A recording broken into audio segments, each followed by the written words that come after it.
नमस्कार, मैं advocate A K. Sharma न्याय सेवा दल से।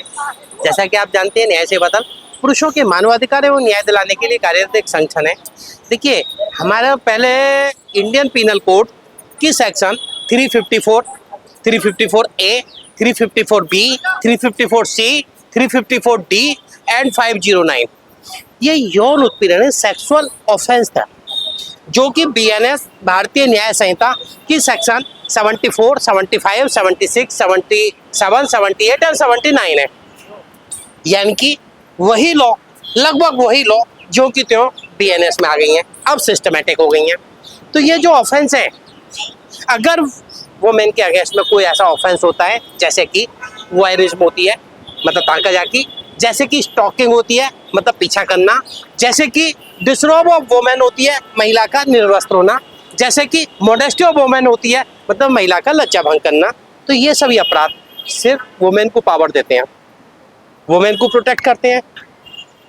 अगर कोई पुरुष का यही सब अपराध होता है, तो क्या पुरुष इन सभी सेक्शंस में केस रजिस्टर कर सकता है या नहीं? नमस्कार, मैं एडवोकेट के सिंह। अगर यही अपराध पुरुषों के अगेंस्ट होता है या पुरुषों के साथ किया जाता है, तो भारतीय नागरिक संहिता की प्रोविजंस में कहीं कोई स्थान नहीं है जिसमें पुरुष जो है अपना केस फाइल कर सके। सर, मेरा आपसे ये सवाल है, क्या पुरुषों के लिए, जैसे कि इसमें मॉडेस्टी ऑफ वुमेन है, तो क्या पुरुषों की कोई मॉडेस्टी नहीं होती, पुरुषों की कोई लज्जा नहीं होती?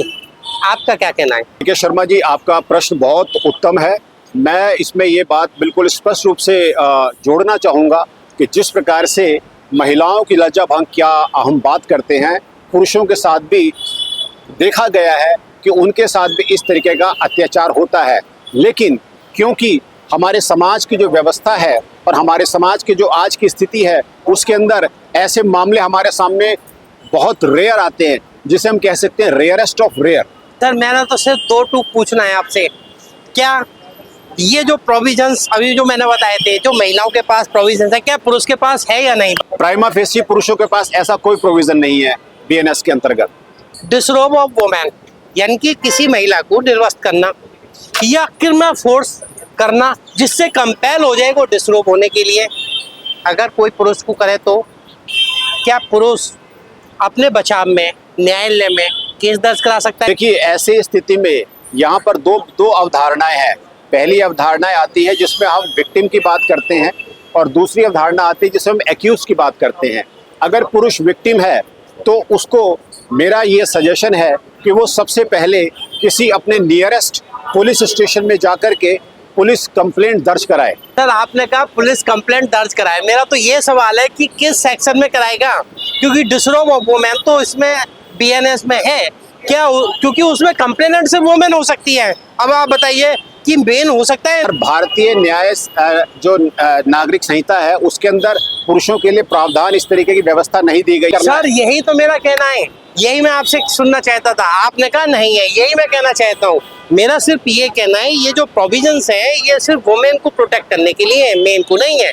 देखिए, ना तो मेंस के लिए है, ना ही ट्रांसजेंडर के लिए है। यानी कि हमारे लॉ वो मेन और ट्रांसजेंडर को बिल्कुल इग्नोर करते। जो प्रोविजंस है, ये सारे के सारे प्रोविजंस जो है अभी महिलाओं के लिए है, पुरुषों के लिए नहीं है।